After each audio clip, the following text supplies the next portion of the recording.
Welcome aboard, everybody. Dr. Peter Glidden here with you for another live presentation. This is Monday, the 13th day of May, 2013. Monday, May 13th, 2013. Welcome aboard. I am your steadfast advocate for health, your friendly neighborhood naturopath, Dr. Peter Glidden, bringing over 20 years of clinical experience to the table here to help you understand what the heck is going on with your health, because, you know, like the fella said, it's hard to keep a good man down, number one, and number two, facts are a stubborn thing, and number three, how's that working for you? How is conventional MD-directed pharmaceutical centrist medicine working for you? If you're happy with your results, then God bless you. You don't really need to listen to me.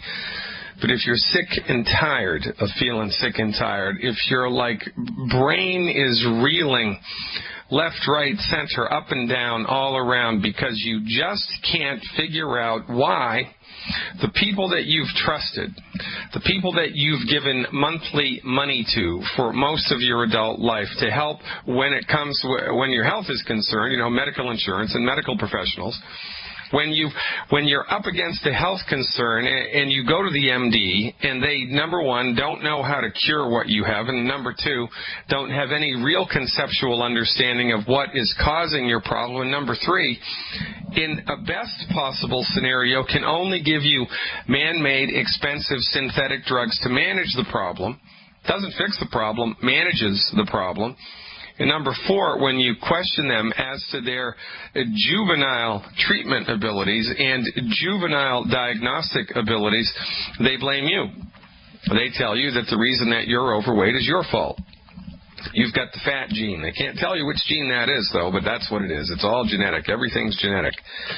That's the big scapegoat of conventional modern medicine, is genetic this and genetic that.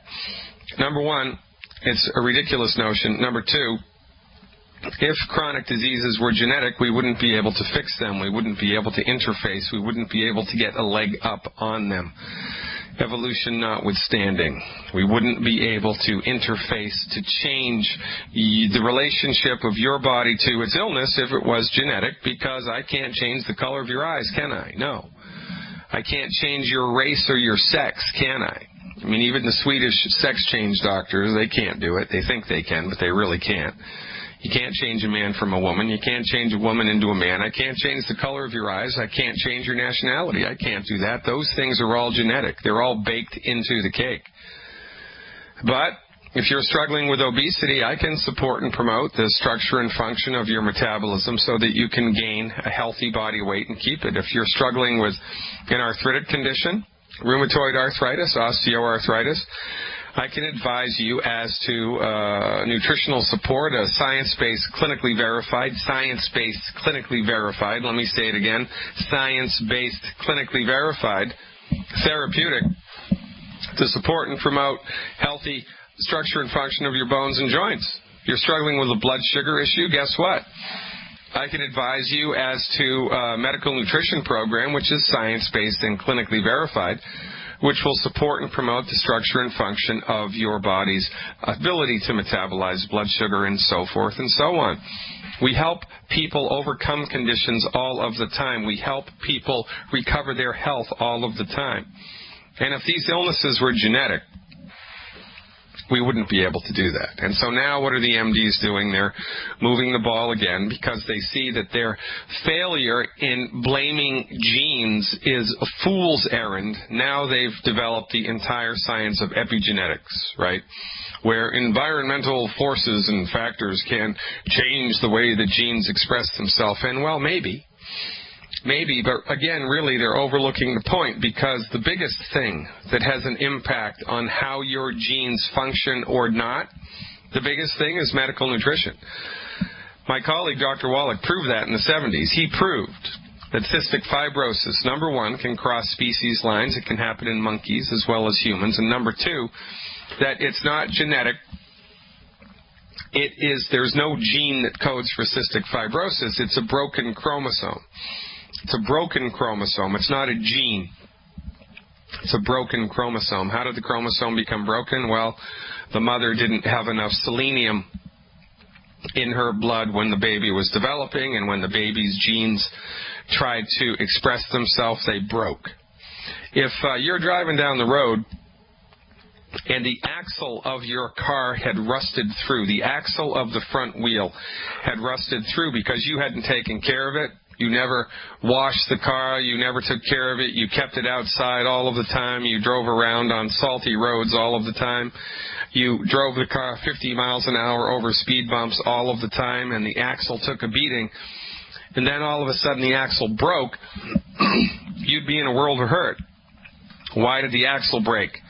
Was it, the normal day-to-day stress of driving down the road? No, it was your lack of care that caused the axle to rust, and then it couldn't handle the normal stress of day-to-day life. It's the same with your chromosomes.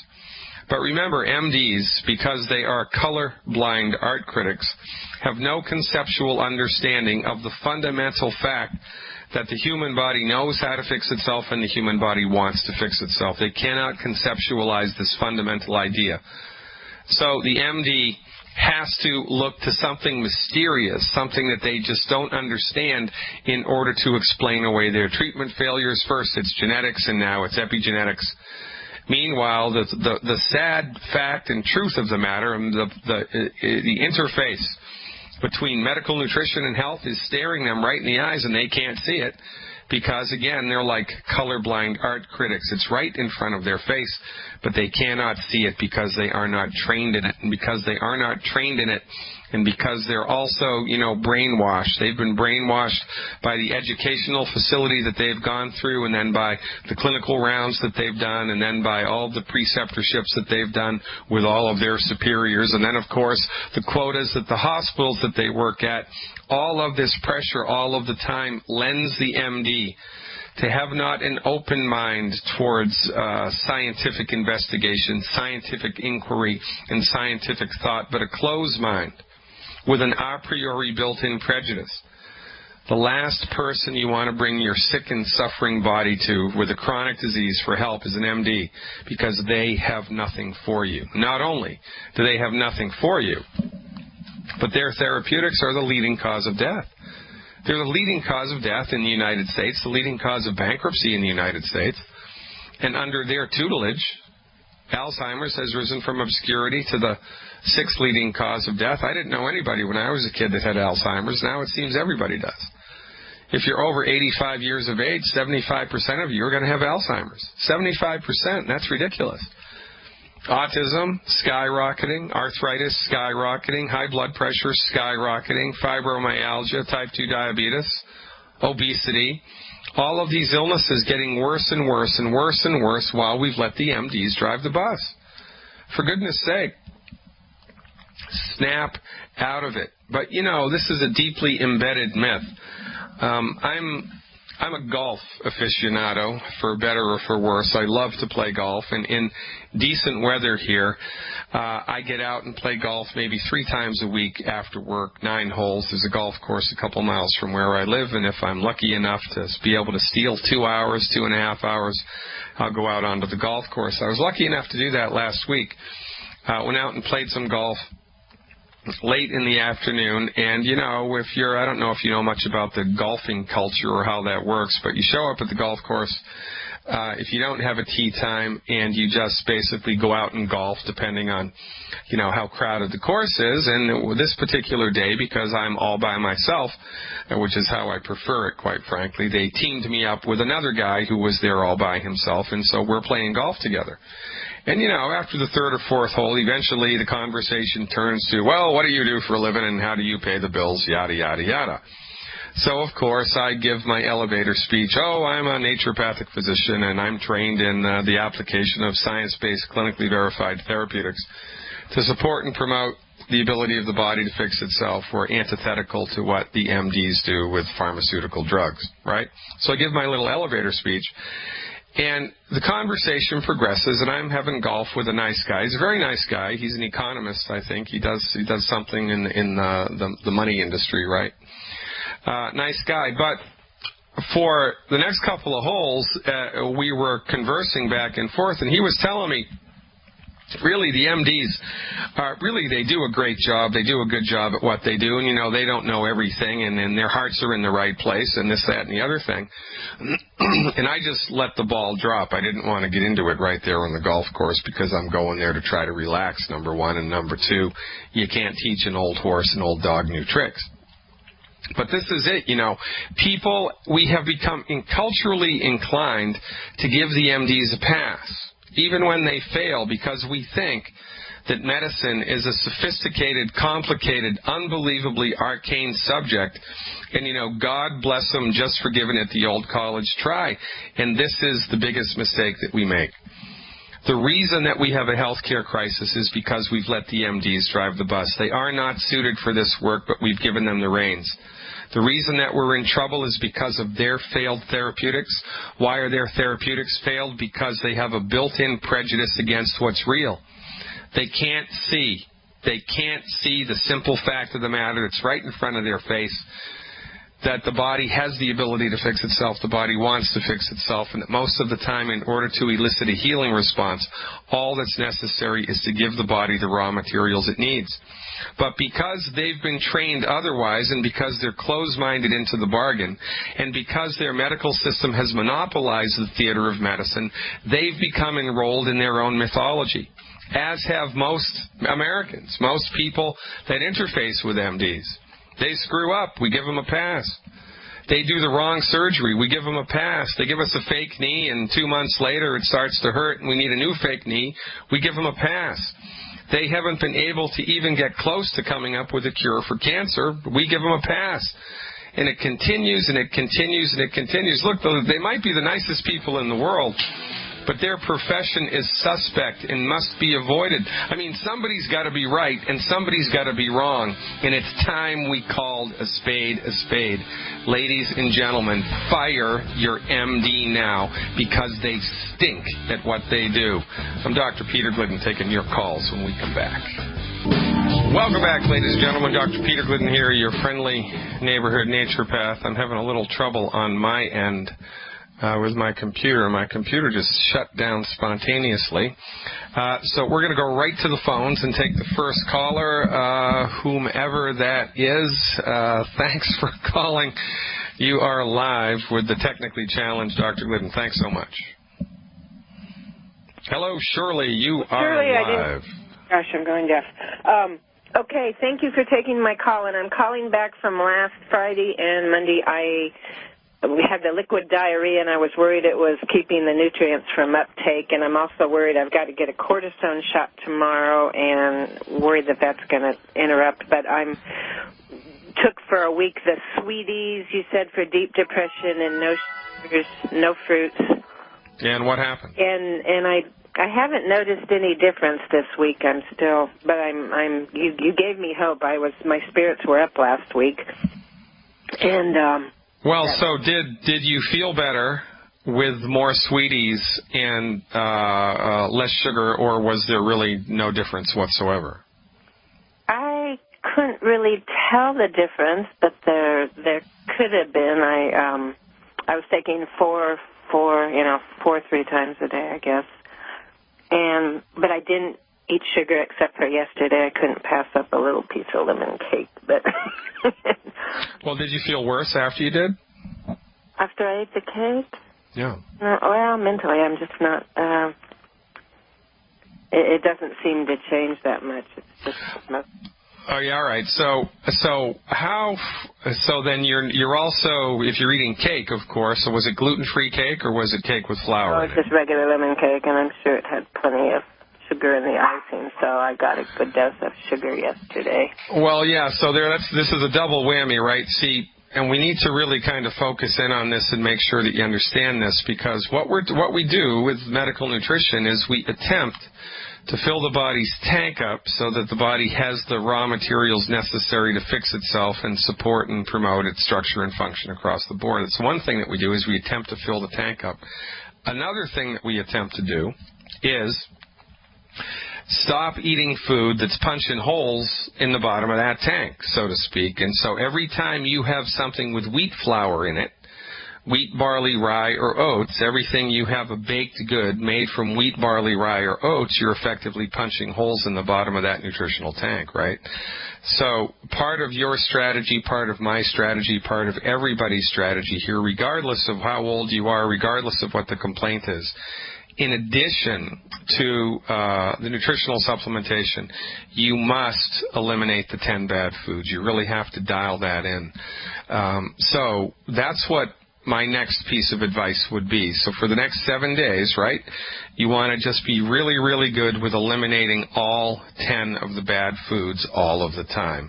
And when you have something that's a little extra sweet, like, you know, a glass of orange juice or whatever, you want to just look to see within the next 60 minutes, within the next hour after you start drinking it or eating it, whether or not your mood becomes affected. And if you're mindful of that moving forward, then, you know, you're going to have a better chance of really knowing what the hell's going on. So that's how I would do it. I would really dial in a complete elimination of the 10 bad foods. So, you know, this begs the question, where are you at in that process? Okay, well, I haven't had the orange juice and didn't have fruits and well, yeah, but what about wheat, barley, rye, or oats? I did not.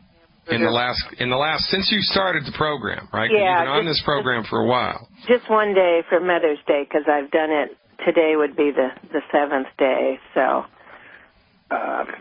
yeah, just the one day I had the bread, half a hamburger bun. But other than that, I haven't had any of it, and no fruits. Once I realized lemon was a fruit, I put lemon juice in, and I went, oops, that's a fruit. Yeah, okay. The water. So, all right, so how long have you been doing this program in total? Well, the thing with the sweeties, just this 1 week. But yeah, but before that, before you called the radio show, how long were you doing the longevity stuff? About a month on the products, and then I was worried that the cortisone shot would affect the uptake of the nutrients, and then having the liquid diarrhea for months, that probably kept stuff getting in my system too. Yeah, okay. So so you want, if I were you, well, all right, so I would break it down and just triple check, right? I would triple check whether there's a gluten source that's being snuck into your diet. Because I'm telling you, the single most common cause of chronic diarrhea is consistent, unwitting consumption of gluten. So I would just have you double check the food stuff and see. And here we're up against a hard break. So give that a try and call me back in a couple days. But really, you just want to maintain the discipline here. Maintain the discipline and give it 7 more days and see what happens.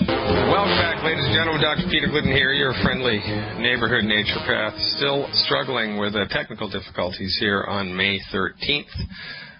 Cannot pull up my Skype feed, cannot pull up the internet. Thank God we're still on the radio here, so we're going to go right to the phones and get to caller number 2, Tom. Tom, thanks so much for the call. You are live. Hey, Dr. Glidden. It was only about 2.5 weeks ago that I first heard about you during your appearance on the Underground Wellness podcast. I really enjoyed that a lot, your information and your passion. That led me to your Healing is Easy CD, and then to Dr. Wallach's audio presentations, Dead Doctors Don't Lie, and Hell's Kitchen. I really wanted to say I appreciate the great information that both you doctors are providing. Well, so, you're welcome very much, because, right, people are suffering for no reason, and this is why we do what we do. Absolutely. Well, it means a great deal. About 3 years ago, I started following a paleo-style diet that started with eliminating all grains and legumes, and fortunately that's been pretty easy. I don't miss it. Over time, I started increasing my vegetable intake, and the more militant I got with my diet, I started eating only non-starchy vegetables. I was eating kind of low-carb, I guess, higher fat and moderate protein. And the more that I read, the more I sort of found contradictions on things like fat intake and protein requirements and how much you should have in a day or maybe even how much in a meal. So the 2 things I'd like to ask your opinion of is, number 1, the protein requirements, how much a person may need per day, and number 2, vegetables. about the goitrogenic effect of them potentially. Does cooking disarm some of that stuff, or should all vegetables be cooked, or is raw better, or if you have any opinion? Well, all interesting questions, right? So from our point of view, the single most important thing to do in order to maximize the structural integrity and the ability of your body to fix itself and to optimize your body's health is to take the 90 essential nutrients every day appropriate for body weight, plus selenium appropriate for your body weight, and eliminate the 10 bad foods. Now, once you've done this, the only thing that you need food for,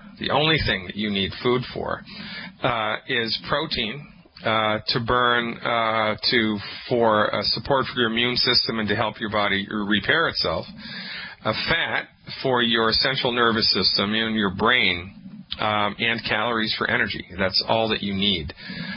So now, once you've done that, and once all of that has been dialed in, then it's up to you to see for the food that you're eating as far as which protein sources are best, whether it's, raw food, raw vegetables and, legumes and things like that, or whether it's more of a carnivorous diet, or you want to be a lacto-ovo, novo from Provo, whatever, right? Whatever you want to do, it's kind of experimentation and trial by fire, so to speak, because honestly, in the wonderful world of medical nutrition, there are so many theories, and this is one of the things that I like about Dr. Wallach so much, because none of his stuff was theoretical. None of Wallach's research was theoretical. It was all extremely pragmatic and practical, and that's why Dr. Wallach's therapeutics are so unbelievably effective when compared to everybody else's. And I got to tell you something, man. I say this on the radio show all the time and in my lectures all the time, and it's the truth. I've been doing this for over two decades clinically, and Wallach's therapeutics are more effective than anything I've ever seen or anything I've ever tried. And there's a reason for it. Well, what's the reason? The reason is that his research was extremely pragmatic. It wasn't theoretical. It was pragmatic. And so, Peter D'Adamo with the blood type diets, well, maybe not. There's the Atkins diet, and then there's the raw food people, and there's vegetarianism. Of course, everybody in the state of India, the country of India, is vegetarian. I have to tell you something. I went to a vegetarian festival here in Illinois a couple of years ago. There must have been 5,000 staunch, stern, dyed-in-the-wool vegetarians at this place. I gave a lecture there, and they were collectively the unhealthiest group of people I've ever seen. So you really need to let experience be your guide as you're moving down the road of, our wonderful relationship with food and the human body.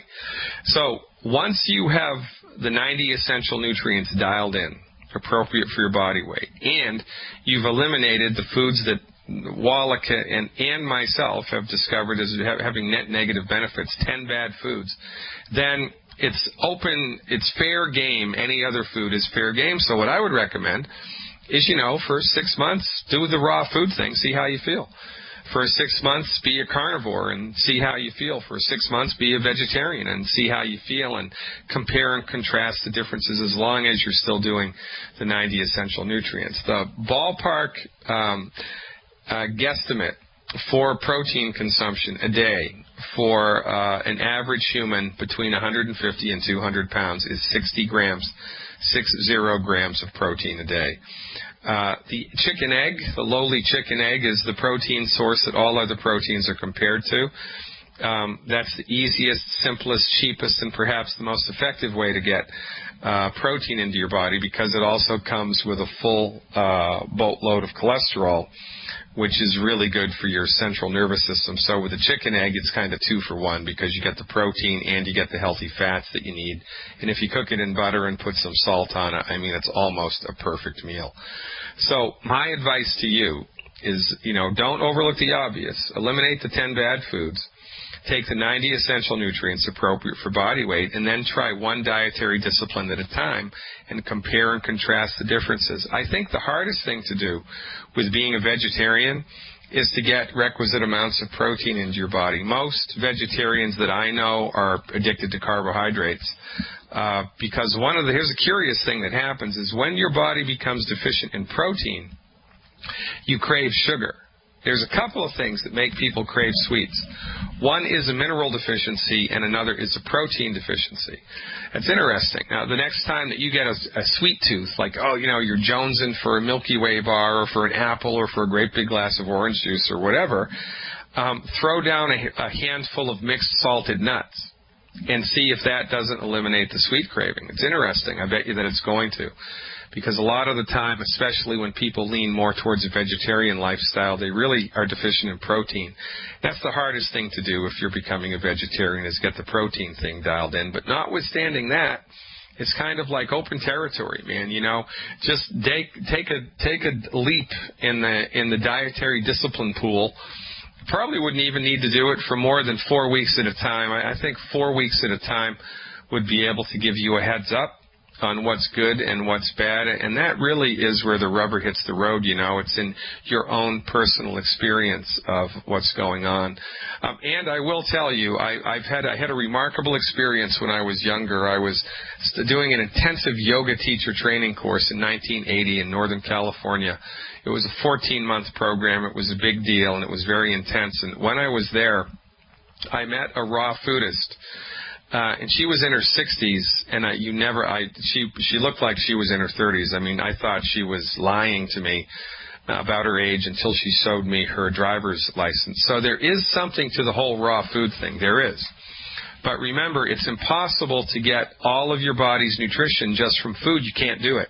I don't care how pure, I don't care how organic, I don't care how balanced your food is, because the minerals are not in the soil.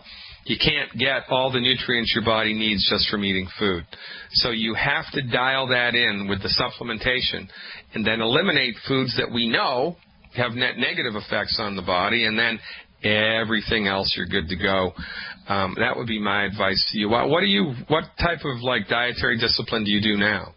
Well, the interesting thing, getting into the paleosphere, and that has become somewhat fragmented. You got folks that eat starchy vegetables. You have some that don't, some that have dairy, some that don't. I eat butter, just Kerrygold grass-fed butter. I eat ground beef from a local farm. It's grass-fed, grass-finished, so I pay attention to quality of food. But I've gone back and forth. It's mostly been low carbohydrate, but I've alternated between higher protein and lower fat, or higher fat and lower protein. And when I was eating a high-fat diet, sometimes a dozen eggs a day, which about had my primary care doctor have a stroke. I did an NMR lipo profile. I had my triglycerides were 30. I had high HDL, low LDL. Yeah, it's great, right? Couldn't believe it. So what I'm doing now, and your protein guidance is actually lower than I thought it was going to be, because I typically hear 1 gram of protein per pound of your ideal body weight, what you're trying to get to. Mm-hmm. But I find that I work best on a higher fat, moderate protein, low carb for me. I don't eat any of those 10 bad foods. I don't drink. I don't smoke. I don't do any, sodas or anything like that. So. Well, it's working for you, right? I mean, and numbers don't lie. So, and this is what I'm talking about when I'm talking about pragmatic stuff, right? Because for goodness sake, whatever it is that you're doing, if it's a good thing for you, number one, you're going to feel good, and number two, your blood work is going to reflect healthy values. Yeah.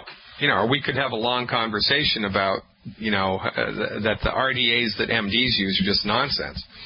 But nonetheless, the thing that blood work is good for from the MD point of view, with the reference ranges that are available now, is if there's anything seriously wrong with your body, it'll be flagged, with the blood work. And that's what it's the MD reference ranges on the blood work are based on pathology, right? When something is already broken. So really, when we have an objective measurement with, blood work or an ultrasound or something like that, or a stool analysis, comprehensive digestive stool analysis, and we pay attention to our subjective symptoms, how we feel, I mean, that's really where the rubber hits the road. So I don't care how much research there is to the contrary that tells you, you need more protein in your diet. Well, your life experience is contrary to that, and that's what I would lean on. I would lean heavily on your life experience. And one thing you may want to play around with is taking more of the plant minerals into your body, so on a weekly basis. So whatever it is you're doing now with the longevity products, I would get 1 extra bottle of the plant-derived minerals, 1 bottle of the plant-derived minerals, and for 7 days in a row, take 1 ounce of the plant minerals twice a day. 1 ounce of the plant minerals twice a day. Do that for 14 days in a row. Do 2 ounces of the plant minerals a day, and see if by adding more minerals into the mix, you have a better experience of your health. Because I bet you that you're gonna. Because most people are really deficient in minerals, and the more minerals, the better, especially the trace minerals. It's almost impossible to overdose that stuff. And really, if I had to tweak anything in your diet, listening to your experience of your health so far, I would say, look, man, you've got the food thing dialed in really well, because you want to pay attention to what your body responds to. But take a little walk on the wild side now with the plant minerals, and see if by adding more plant minerals every day into your discipline, you don't get a bigger bounce. I bet you that you're going to. This makes you the smartest man in class, man. I wish everybody in the world had your conviction and your open-mindedness. And so what I'm going to challenge you to do now, Tom, excuse me, is enroll other people in your life into our method. Because they're suffering needlessly, man. They need your help. So bring them to the show. Let us help your friends and family and church members and community members get back their health. We're all in this together. I appreciate your call. 866-582-9933. That's the number to call to speak with me live. Hey, Tom figured it out, didn't he? Pretty good, huh? That's why I love this job, because I've got the smartest listening audience in the world. I mean, who else does this? Who else sits themselves down, wades through all of the nonsense that they're exposed to in conventional, circles, conventional media circles, conventional medical circles, figures it out on their own? I mean, who does that? I'll tell you who does that. My audience does that. That's why this is the greatest radio show in the world. I have the smartest audience in the world, and to prove it, we're going to go to Mississippi now and speak to Lorraine. Hey, Lorraine. Thanks for calling. You are live. Yes, I'm having a lot of chronic back pain and spasms in my legs where I can't hardly walk. I need some advice on this, because the doctor has me on all types of medicine. Well, I think Lorraine, Lorraine, I think you need to register as a Democrat, and it'll all go away. Okay. Well, I am a Democrat. Oh, my goodness. Then I think, all right. So we have to bring in medical nutrition then. Hey, listen, the most common cause of chronic cramps and muscle pain in the body is not enough calcium or magnesium. And the fact that your medical doctor didn't know this, I mean, that would be like going to a medical doctor with a chest cold, right? Bronchitis. And your doctor telling you that your symptoms were caused by evil spirit possession and that you needed chemotherapy for that, right? It's just completely off the mark. I mean, he misses the mark so much. It's simple. It's a simple calcium and magnesium deficiency, most probably. Of course, I can't diagnose anything over the phone, right? But when there's chronic muscle spasms and chronic muscle cramps and chronic muscle pain, then the first thing to think about is not enough calcium and not enough magnesium. So here's a number I'm going to want you to call, Lorraine. It's 855-347-3696, 855-347-3696. And I would like you, please, to order one healthy start pack, and one bottle of Cal Toddy. That's C-A-L, second word Toddy, T like Thomas, O-D-D-Y, Cal Toddy. One healthy start pack and one Cal Toddy. And they'll tell you how to take it. I want you to start taking that stuff. And also, please go to my website, fireyourmdnow.com, fireyourmdnow.com, and sign up for my free monthly newsletter. When you sign up for my free newsletter, you will automatically be given a list of 10 foods that are bad for you. So I want you to stop eating. That's free. That list is free. Just go to the website and sign up for the newsletter, and then you get the list for free, and everything's free. Life is good. So your job is to stop eating those 10 bad foods. Just stop eating them completely and take those nutritional supplements as recommended every day. And I'm going to bet you 25 cents, Lorraine, that in 14 days of doing that, within 14 days of doing that, there's going to be a noticeable positive change in your experience of your musculoskeletal cramps and pain. And once we get a leg up on this baby, it's only a matter of time until your body fixes it to the degree that it's able to. Does that make sense to you, Lorraine? Any questions about that? Yeah, because the leg pain is keeping me from walking because there's a lot of spasms. Yeah, it's just like a Charlie horse at night in bed, except it's during the daytime and it's really bad, right? I mean, you can get cramps so bad that, your leg can kind of get twisted around on itself. Look, it's a simple calcium and magnesium deficiency. Now, in the meantime, it's going to take about 4 or 5 days for these supplements to get to you. Here's another thing that you can do in the meantime. Go to the grocery store and pick up some orange juice that has had calcium added to it. Get some calcium-fortified orange juice. Calcium-fortified orange juice. And, drink 24 ounces of that a day. Have a glass in the morning, a glass in the afternoon, a glass at night of orange juice that's been fortified with calcium. But in the meantime, 855-347-3696, that's the number you call. And after you've been on this stuff for 14 days, Lorraine, I want you to call me back, give me a live report, unbiased report on air, and then we'll see what we see. I'm very excited for you to try this program. It has a very, very high probability of success.